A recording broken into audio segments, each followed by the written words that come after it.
What's up, guys? We're here with a BYU vet, Chaz Ah-You. He's been at BYU for a while now, so it's good. I've been meaning to get him on for a while. It's kind of been a conflict of schedules, but we're finally able to make it happen. Chaz, first off, how long have you been at BYU? I've been there for too long, man. I've been Right. I graduated 17 and played 1 year, my freshman year there. Yeah. And then I went on a mish for a year. Came back early from that, and then I've been there since got back going with the team in 2019. Gotcha. So this will be my sixth season with BYU. That was a long time. Long time. Did you ever miss a football season, like, while you were on your mission? Or did you, like, leave and then make it back in time for the next? Yeah, so I missed that 2018 season. Okay. So I came back in the middle of 2018 season and then got back in January that very next year. Okay, cool. So 2017, and I guess to, like, kind of backtrack, your, like, high school. What high school did you go to? Like, where did you grow up? All that. Man, so I'm from Saratoga Springs, Utah. Well, really Eagle Mountain, but I tell everyone Saratoga. Right. It's like it's a bigger city. Everyone knows Saratoga. So Yeah, especially now. yeah, It's growing like crazy. it's booming out there, man. Like, It really is. yeah, we got a temple. We actually got. It was a big deal when we got a Smith's and a Walmart out there. Yeah. So like I was there when it was just fields and prairie lands and Right. just mountains and hills and farmland. So it's boomed since I've been there. It grew quick.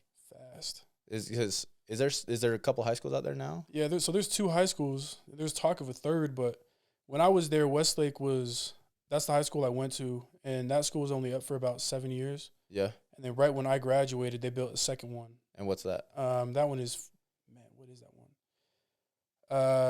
It's out in deep Eagle Mountain. I can't even remember what that one. Yeah, because I don't think that must have. I mean, if it would have been right after you graduated, it might have been there my senior year, but I don't think it was. I think it's only about three years old at this point. I was gonna say I never knew about another school. So yeah, so they're brand new, and it's booming out there. That school is already overpacked too. really, So that doesn't surprise me. yeah, it's just wild, man. So that's where I went to high school, is at Westlake High School. I went there for 3 years. Mm-hmm. And then I ended up transferring my senior year to Tentview High School Yeah. down in Provo. So Westlake, it was a struggle at Westlake, man. We just weren't very good at football, Really. you know? So, I had accomplished the things that I'd wanted to accomplish personally, Right. everything except for a state championship. Yeah. And so that was the one thing that I was chasing in high school. So I decided to go to Tentview my senior year, and we ended losing in the quarterfinals for that. But it was a cool experience getting to go to two different high schools, man. For sure. It was a fun experience. That's dope. And like, tell me about your family. Like, you're pretty tight with your family. How many brothers, sisters, all that. Yeah, I'm way tight with my family. So I got one little sister. She's 1 year younger than me. So me and my sister were both adopted. So we're only really? 11 months apart. So it was like back to back. I actually didn't know that. Yeah. So people don't assume that with me because, I'm brown just like my parents. Right. You look. I mean, not that necessarily you look like your dad, but like same. Yeah. Like, yeah. I mean, you know what they say is like you kind of take on the features of the people you live with. And so I Right. kind of look like my dad now. I kind of took on some features from him. And so my sister is blonde hair, blue eyes, white girl. Really. So I'm half black, half white, and she's all white. So it's a funny dynamic. My parents are both Polynesian. Yeah. So yeah, we're really close family, man. We do everything together. Our extended family's close. All my extended family lives here. I got to play football for 4 years with my cousin Gabe Summers. Oh yeah. Yeah, he came. He just barely left this year. Last year was his last year. So That's way cool. yeah. So family just runs deep. That's dope. Well, how old were you when you were adopted? I was right after birth. Okay. Yeah, so it was been a with him the whole plan. time. Okay. Yeah. That's way cool. Yeah. Is there a lot of IUs that you're like in this area? There's a ton. So almost all of my dad's siblings live here in Provo. Okay. 'Cause like you see the name around, like you see a name like IU, you assume they're related just because it's not a super common name. So Right. No, that's definitely a household name. And like a bunch of it comes from Laie. So Hawaii is where my family's deep rooted. The IU name is deep rooted, and a lot of them have moved here. So there's a bunch of extended family that just runs all through from here to Salt Lake County. Is just a bunch of IUs running around. that's dope. Yeah. And do you have any type of relationship, or like, did you ever meet your biological parents, or was it not really a thing since it was planned ahead of time? Yeah, it's actually just recent. So 2020 is when I first got reunited with my birth mom. Oh, no way. Yeah. So my mom just out of nowhere just decided that Mother's Day that we needed to go take my birth mom some gifts. or both of our birth moms some gifts. And so that was kind of our first attempt at, reaching back out to them and trying to get that relationship going. And so we've stayed in touch for the last 3 years. Just trying to figure out how to navigate combining two separate lives that have lived for so long and bring them back together. But it's been really cool to, kind of harness that relationship back. That's way interesting. That's what was that like? Like, I don't even know, you know what I'm saying? Like, being like not having that dynamic, I don't even know like how, like what emotions are tied to that. Like how was that for you? Was it hard? Was it cool? Like, yeah, it was a roller coaster. Everything, right? Yeah, like you experience every emotion from like being happy, and then in 1 second you're like, wait, why am I happy right now? I should be mad, but really you shouldn't, Yeah. Because it's kind of a weird dynamic where you go that long without meeting the person who gave birth to you, and you kind of create a false narrative in your head about that person. Okay. So I didn't have any answers about my birth mom when people would ask me. So I actually, in like middle school, I came up with the whole story. Really? I was like, my mom ran away to L.A., and she went and, had some fun down there. And I was created in L.A. And she decided to come back to Utah and find a good family for me here. Because I didn't know how to answer the question as a kid, and it's like, I don't really know what to tell you. So I just came up with it. That's funny. And, yeah, it's funny how, like, you start to believe that story, too. Right. As you get older, you're like, that's just all I've ever known. Right. So it was kind of cool to reconnect with her and kind of actually put a face to, the person that gave birth to me. Right. And it's funny how we first came in contact that I found out. So I found out I was adopted when I was about 6, but it wasn't until high school that my friend, his name was Kavika, he was scrolling through my parents' Facebook, and he saw this lady comment on my photo. Yeah. And so he was like, that's kind of interesting. Like, the comment was a little, like, intimate. Like, she knew me. And so he's like, hey, you know this lady? And I was like, no, I don't know who she is. And then come to find out, he started scrolling, doing some research, and he had found a bunch of other posts that she'd been commenting on and just being like, oh, my boy's so cute. And I'm like, that's wild. Yeah. That's just things crazy. Like that. And so that's when I was like, asked my mom, I was like, who is Bethany? And she was like, oh, that's the woman that gave birth to you. And so that's kind of like where the questions and everything started to roll. Right. So. Dang, that's wild. That's really cool though. Like, it's at least nice that there's not any like bad blood or like, even if you didn't know her for a while, you're at least able to like have somewhat of a civil relationship. You know what I mean? Because a lot of times you hear stories about it going the complete opposite direction, and like you said, that narrative that you might have made up is a little bit more true for some people. So yeah, no, definitely, I was blessed with the relationship that I have. And so, grew up with your family, went to Westlake and then Timpview, and actually, recruiting, like, you got heavily recruited out of high school? Because I remember we went to that, I don't know if you remember, we went to, like, that Team Utah 7-on-7, just the pylon thing. Yeah. And I don't know if you remember, I was on the team. I played receiver, like, back in the day. Right. But I remember that was the first time I was really around anybody who was, like, heavily recruited. I remember after, like, the games, people, like, interviewing all this stuff, and I was like, what the heck? I'm like, I was like, this is crazy. But what was that like, being recruited out of high school? Because you had quite a few offers, right?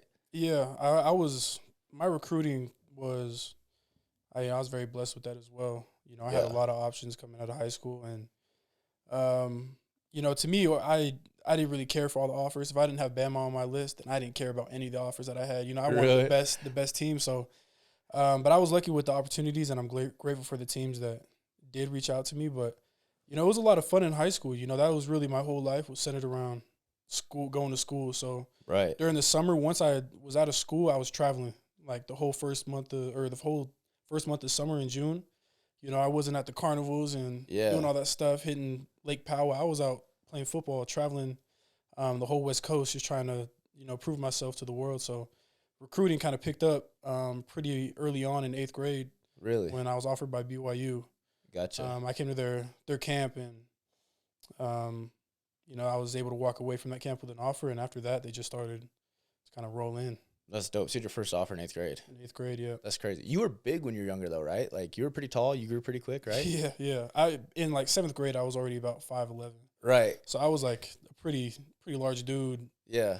Freshman year, I was 6'2" already. So I'd already hit maxed out in my height by the time I hit 9th grade. Did you think you were going to be taller, or did you kind of know that was – or do you think you were like, oh, man, I'm going to be whatever, 6'9", basketball player or what? Or were you like kind of maxed out? Yeah, no, I thought I was going to be taller. I thought I was going to be about 6'4". Really? So I played D lineman and running back growing up. Yeah. So I was like D lineman, quarterback, and running back. And so, I always thought I was going to be defensive end. That's what funny. I always thought. My uncle was a great defensive end at BYU in Oklahoma. Yeah. My dad coached D-line, so I was, primed to be D lineman. That's funny. And, the ball just ended up switching. And then people just kept catching up. Yeah, people started catching up to me. So then it was like I had to find different ways to to excel, and I ended up finding that at safety and wide receiver. Those were my two positions that I loved, and I was able to dominate the game that way because I wasn't hanging in the trenches no more. Right. When did you make that switch? How old? So I played running back 7th grade. Okay. So I made that switch 7th grade. Shimon Willis was like the dude. Yeah. I don't know if you remember Shimon. I remember I played basketball against you guys. Okay, yeah. But I never played against him in football. So football, Shimon Willis was like the god of football. Yeah.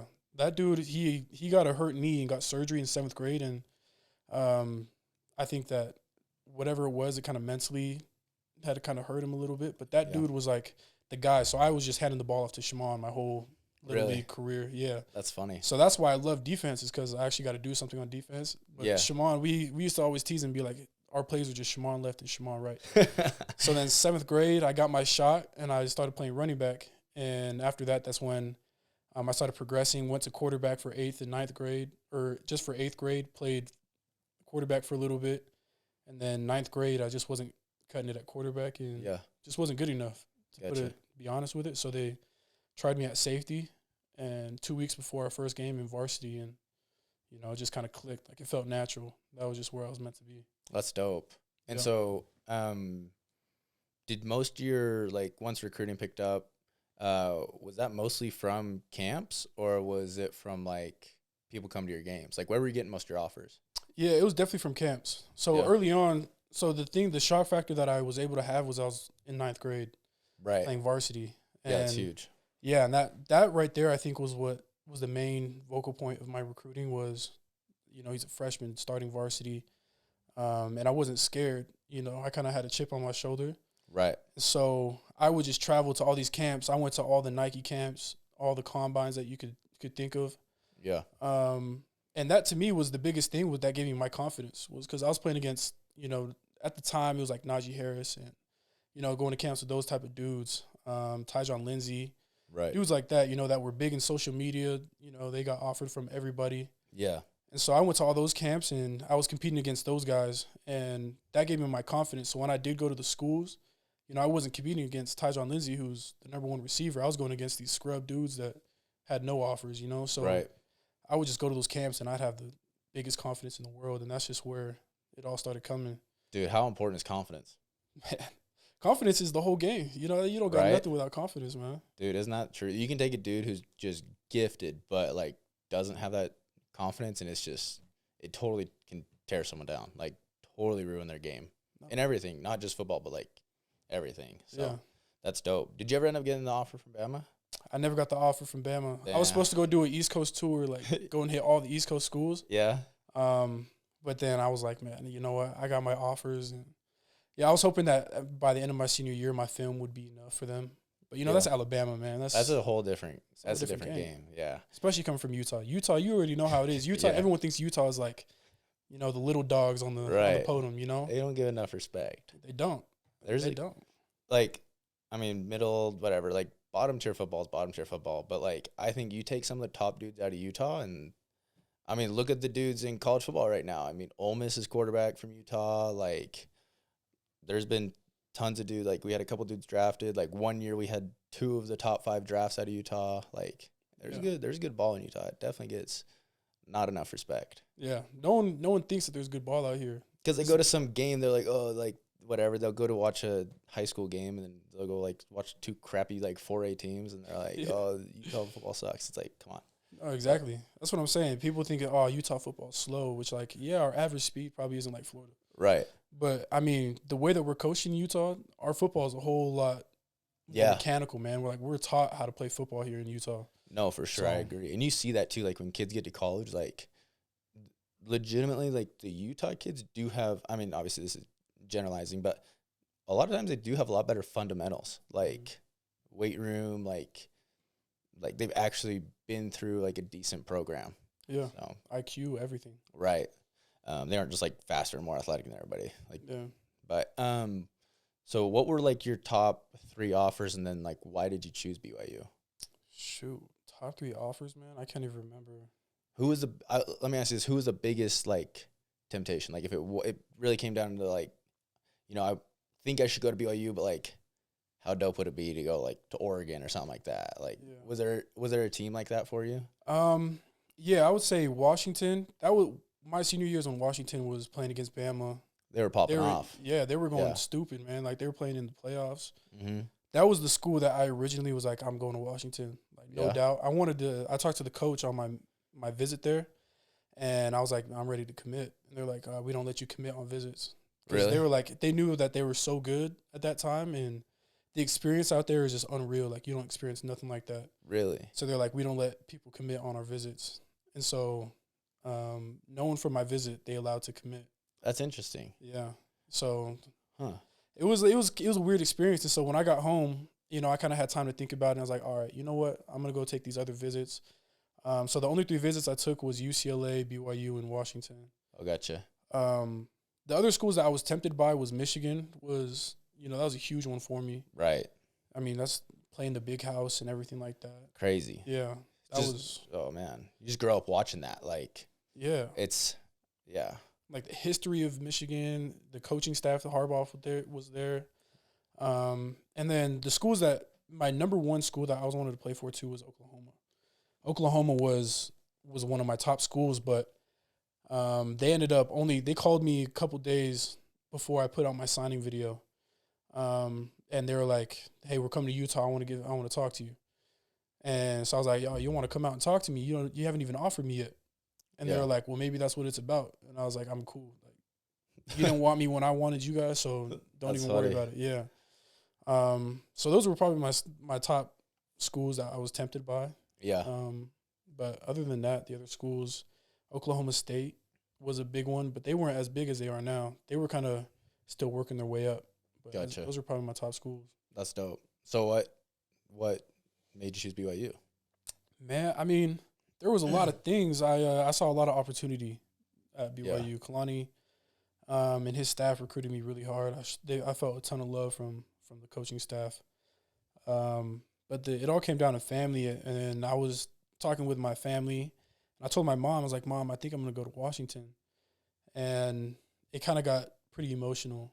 Yeah. And it was a pretty emotional conversation, and I was like, man, maybe I need to rethink some things through, like, who do I want to be at my football games? And, right. If I need to go home, if I get homesick and stuff, I want to go get a homemade meal. Where am I going to go? Right. So, the biggest thing it came down to was family. I want my family at my games. I want them there when I come off the field. And, that's proven to be something that's been huge in my career, is having my family bet.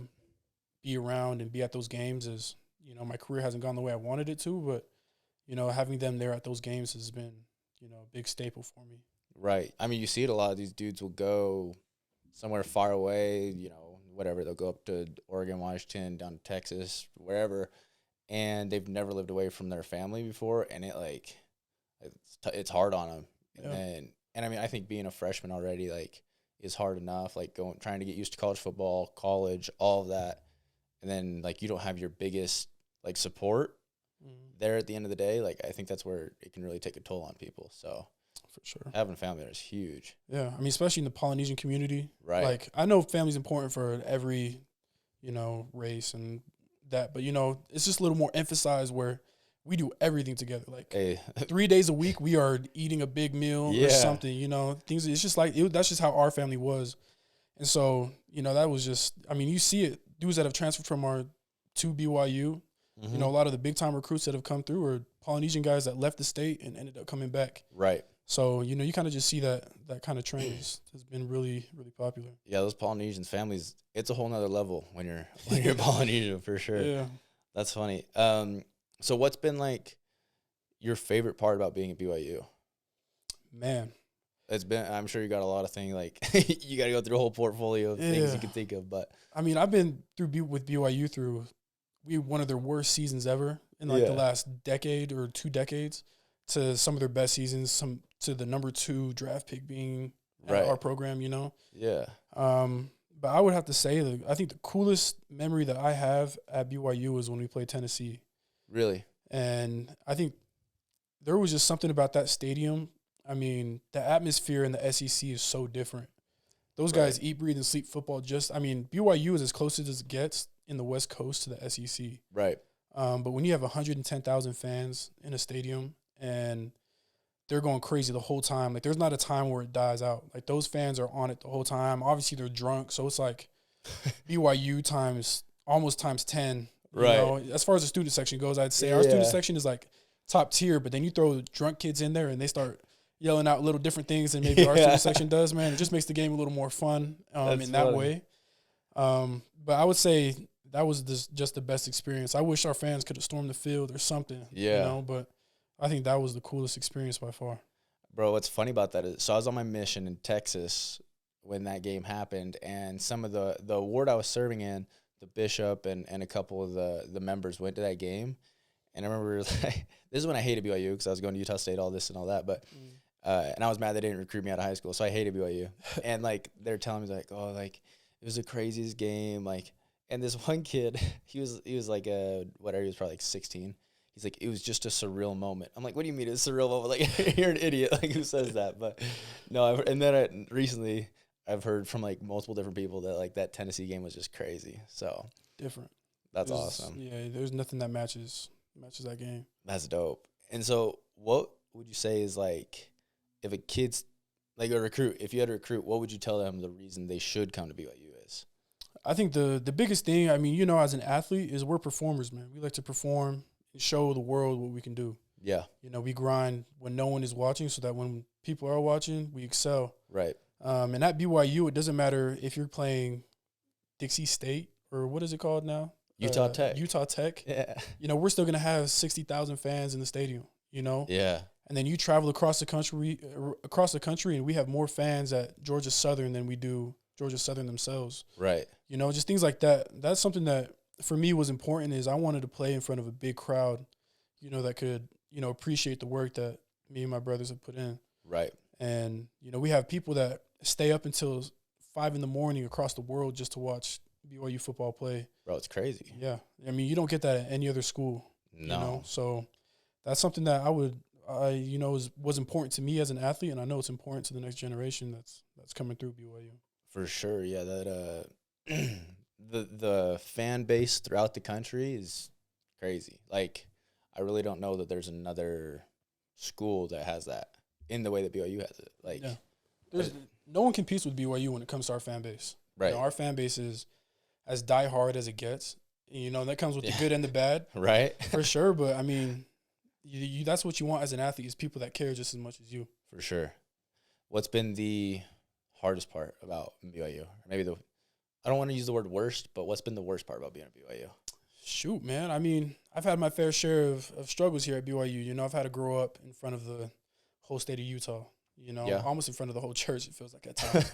Yeah, it does. You know, so, you know, I've had a fair share of things. I think the hardest part in my career was in 2020 when I had that DUI whole thing go down. I think that for me was like by far the hardest moment of my life that I've ever had to go through. Yeah. Just the things that had built up to that moment, and that was just like the icing on the cake. You know, that was just the last domino that fell for me, and I think that was the hardest thing at BYU was just being within this culture, you know, that sometimes can come off negative, right, to people. But I mean, I feel like even through the hard times, it's been nothing but love here at BYU.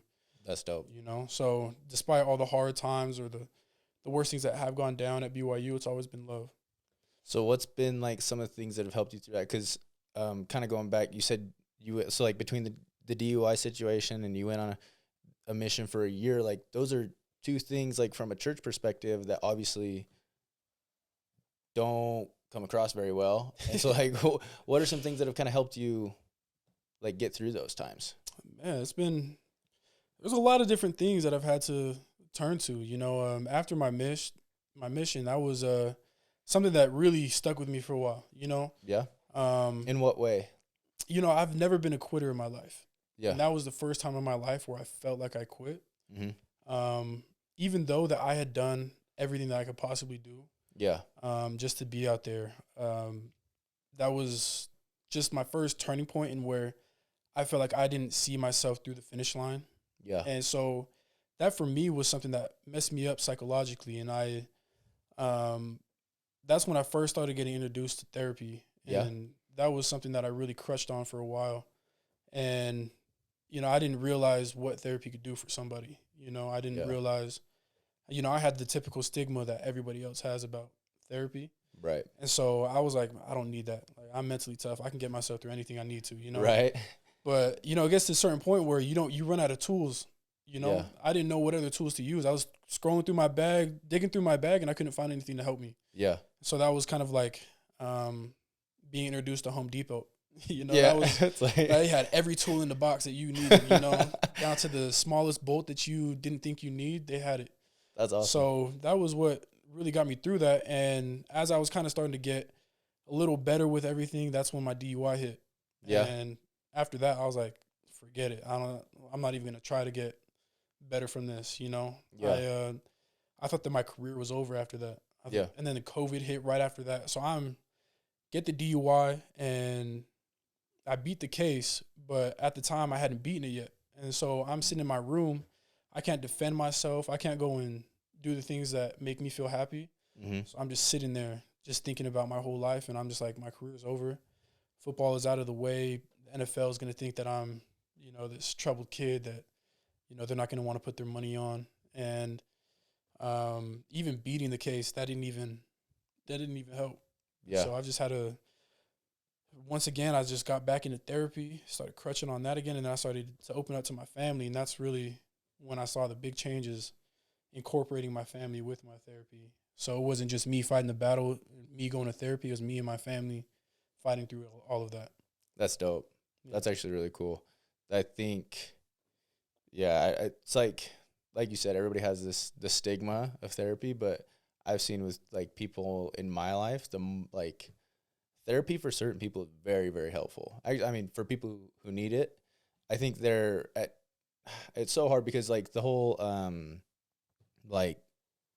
concept behind therapy and all the stuff you have going on with like mental illnesses and mental toughness these days, there's like that fine line between, are you going through something hard or are you dealing with like depression, right? And there's definitely a difference. And like for those people who actually are struggling with things, like, dude, go get the help, because like you said, the Home Depot analogy was dope. I never heard that, but it's like you run out of tools. It's like, what do you like we talked to Trey Stewart on the podcast, and that's kind of what he said too. He's like, you don't really know how to describe it until you're there and you're going through it. And it's like, you just need, someone to kind of help you through. So I think it's dope. And having the family, like, that's huge. For sure. But with like, along with that, I know you've battled through some injuries as well, but what's been like, I do want to ask you this question. Who's been your favorite player you've played with or that's come through the program? Because you've been through a lot of dudes. I've been through like 4 different generations of Cougars now. Right. Like I saw Fred Warner on his way out, and now I saw Zach Wilson come and go. Mm-hmm. I've seen a lot of dudes come through. I would have to say one of the most influential ones to me was Sione Takitaki. Really? He might feel like he had a small part in my life. We only played 1 season together, but me and him in my senior year of high school, he wasn't in BYU at the time. So I came to BYU, and me and him would just work out together. Okay. So he was my first player that I got introduced to at BYU. And it was a grind, man. That dude's work ethic was unmatched. I was just trying to keep up with him the whole time. And, I'm a little 18-year-old boy just trying to keep up with what I knew was going to be, a baller for BYU. Right. And go to the NFL. So that was probably the coolest thing. He taught me a lot about what it takes to make it to the next level. He's always shared a lot of wisdom. He was always one of the cool dudes. He wasn't too cool to talk to the freshmen. Yeah. So I would say that he was probably the coolest one. That's dope. So you've how old are you? I'm 24 now. Okay. So is it ever hard being 24 and like you said, you've been through generations, like having to be around like the 18, 19-year-olds, like does it get old at some point? It's not being around the youngest, man. It doesn't get old being around the youngest. I mean, I've seen a lot of freshmen. This is probably the first year for me where I've really seen the difference. Like, dang, I'm old for a college student, bro. Like, I need to get up out of here, But it's fun. They bring a new energy, and they still have a sense of that raw love for the game. Yeah. That kind of diminishes as you get older and older, and you start to see the business side of things, and right. You don't really just play the game just because you love it. There's other things that come with it, and so it's fun to be around those guys that have that innocence for the game. For sure. And does the college football as a whole, like you said, there's the whole business side of things. Like, has that become monotonous at all? Like the wake up at whatever 6 a.m., go to your workouts. Like, have you gotten? I don't want to say gotten sick of that part, because I think the people who really love the game also love the work, right? But has any part of college football been like, okay, it's it's getting old? For sure. I mean, it doesn't take away from the work, but I've been through 5 summer workouts. Yeah. And every college athlete knows how summer workouts are. Right. Those are a grind no matter what. 5 spring balls. I've done a ton of things, and for a lot of it, I haven't even been healthy. So, it has been a grind. I'd say the rehab part is the most monotonous thing. I feel like I've been in that training room 24/7 for the last 3 to 4 years. I've been doing more reps inside that training room than I have on the field. Sometimes it feels like, Jeez. So it gets to that point where things get a little repetitive. Yeah. And, you kind of want to have more control of your schedule and train the way that you feel like your body needs to be trained. That is the one thing that I look forward to after college is, being able to be with a trainer that's, you're on different time schedule. You don't have to be up at 5:30 in the morning and not know what you're getting into. You right. don't know how bad it's going to be. Yeah. Just train like that. Train smarter, more direct. That's something I look forward to. No, I agree with that. Like, I mean, I haven't been through as many seasons as you, but I'm 23, right? I've done a decent amount. It's like, that's the thing for me too, especially like, I feel like I'm pretty conscious of my body and like aware of like what I need, where I'm feeling, like if I'm feeling good or not that day. You don't have a choice. Like 7 a.m. when, the whistle blows, it's like you're running whether you feel good or not. Yeah. And no, that would be like, that's the number one thing I think that if I could control it or change it, I would, is like getting to work with my guy, my schedule catered to me. I can be like, hey bro, like knee's not feeling it today, like stuff like that. You know what I mean? Like that'd be great. But what are you most excited for this year? There's a lot going into this year, man.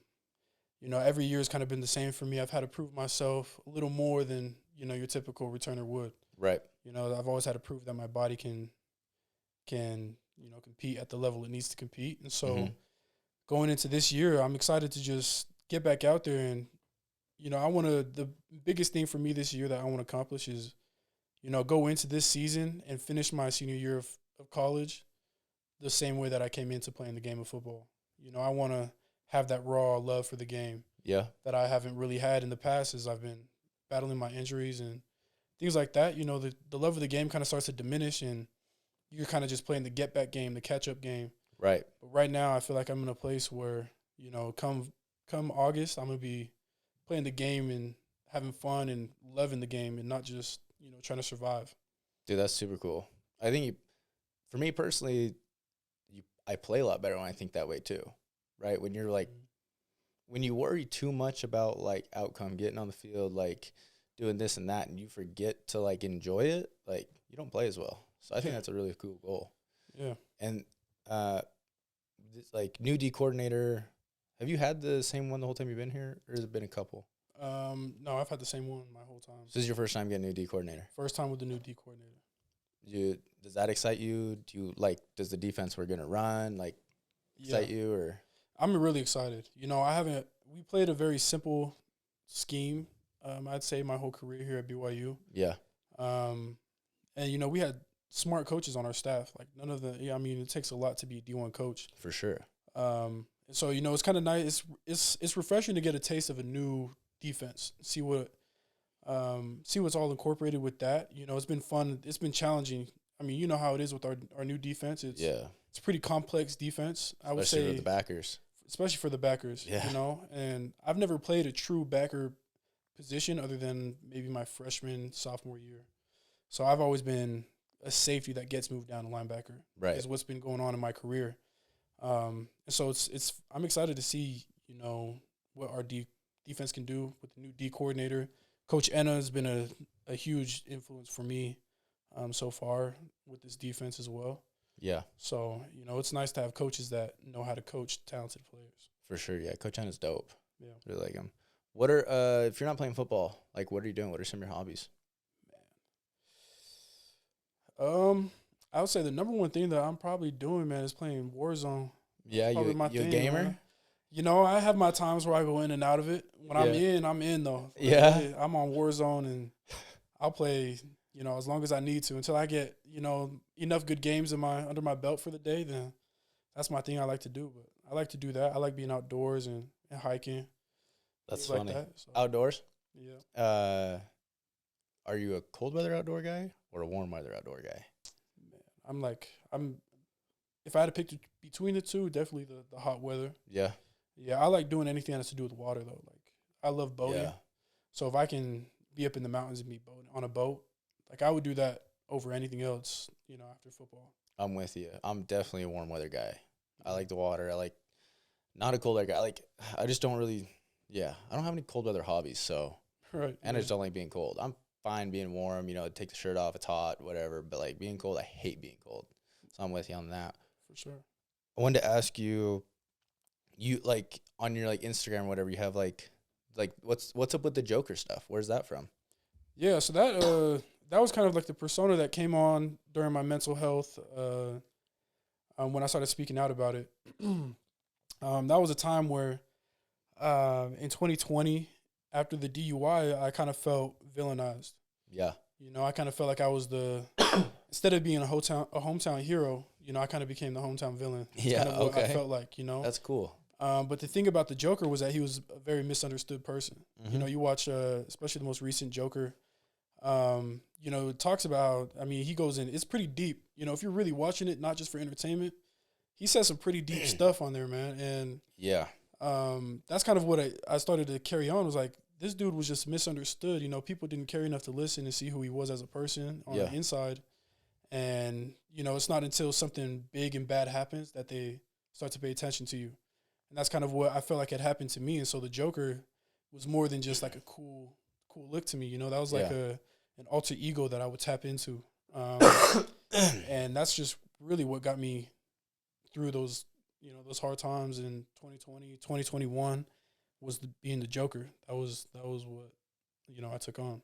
Dude, that's dope. I didn't even think about that. The new movie is dope because I'm not really into, like, superhero villain movies, all that. Like, I was talking heat on the new Spider-Man movie to Isaac Rex and his little brother, but the Joker movie is dope. Like, I really liked that one.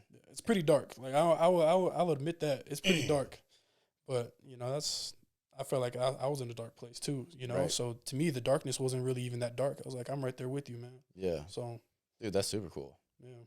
So one of the questions I ask everybody is what's something about you that most people don't know? Shoot, man. There's a lot, man. I mean, I'm a pretty antisocial person. You've probably seen that in the locker room. And you keep to yourself? You know, I'll talk to people and stuff. You know, I think people, right. I give off this, like, I don't know, this energy that I'm a very outgoing person, or, you know, I like to be very outgoing. And, you know, with the people I'm tight with, I'm definitely like that. But most of the time I just keep to myself. I would say something most people don't know about me is that I like to write poems. Really? I'm a poetry guy. Yeah. That's cool. Yeah, I've kind of always just been kind of corny with the poems since I was young, man. Like, you know, 7th grade, I was writing love letters, like love poems to the girls I had crushes on and stuff. That's funny. So, yeah, it definitely backfired. The girls didn't like it at all. Really? But, you know, that was me, you know. So that's something that a lot of people don't really know. That's funny. How'd you get into that? Just one day you're like, I'm a poet or what? Yeah, like for some reason, I just felt like I could express myself in poems. Yeah. And it was like, looking back at it, like I still have poems in my bedroom from when I was a kid that were in my notebooks and stuff, and I read them sometimes, and I'm just like, what am I thinking? Like, I thought I was so smooth. Like, I was just like this smooth criminal with it. Like, I could write any love letter. I could be emotional with it. I could be, write something inspirational. And it really wasn't, but that was just something that I've done. And so into my adulthood, that's kind of just been like my way of journaling a little bit. Yeah. Just writing poems. And that's kind of cool. So yeah, it's a little corny thing, but I like to write poems. That's kind of dope. Do you have like a favorite style? There's like a bunch of different styles of poems, aren't there? Yeah, but I'm not like technical. You just rhyme? I just rhyme. Okay. I just like to do that. That's dope. Yeah. That's funny. I wrote one poem one time, and I was gonna give it to this girl, and then my mom I was in like probably 4th grade, and she saw it, and she's like, "Hey, you probably shouldn't give this to him." I'm like, "Why not?" She's like, "Well, it says I wrote something stupid like you're very hot, your friend's very not, or something like that." And she was like, "Yeah, don't do that." I'm like, "What?" Yeah. But I got very. That was the end of my poem career, but that's funny. That's cool. Yeah, man, it's funny too, because like you think being a poem, you'd be good at like writing music and stuff. Yeah. So this is actually real deep right here. Is people really don't know this about me, is that for a little bit I was making music. Yeah. So there's some guys on the team, that we were making these songs and stuff, and you think you'd translate well. No. Terrible at music. It's not for me. I'm not even close to it. Were you rapping, singing? What were you doing? All of it, man. We were trying everything, man. Just wasn't it, huh? Yeah, it's just like our little hobby on the side, and it didn't last very long. That's so funny. We were like, let's give it a shot, man. Might as well make something. Turned out terrible. That's hilarious. Yeah, I don't have any musical talent. I can't. I knew I was in trouble when we were in middle school, and my music appreciation teacher, he's like playing 2 keys on the piano, and you had to write down whether the second note was higher or lower. So you're like bing, bing, and I couldn't. Didn't make sense in my brain whether it was a higher note or a lower note, and I was like, it's not for me. So yeah, that's dope though. That's funny. At least it took that to have your wake up call. I wish that would have been my wake up call. I wish I would have never even dabbled into it. That's hilarious. Yeah, well, that's dope, man. Well, hey, I appreciate you coming on the pod. It's been super fun. I learned a lot. Like, there was a lot. I thought I knew you pretty well just because I've been seeing you around since I was like 8th grade, but I learned a lot. So hopefully people who watch the pod can too. Yeah, man. Appreciate you, man. Thanks for having me on, and it was good talking to you, bro. Yeah, I appreciate it.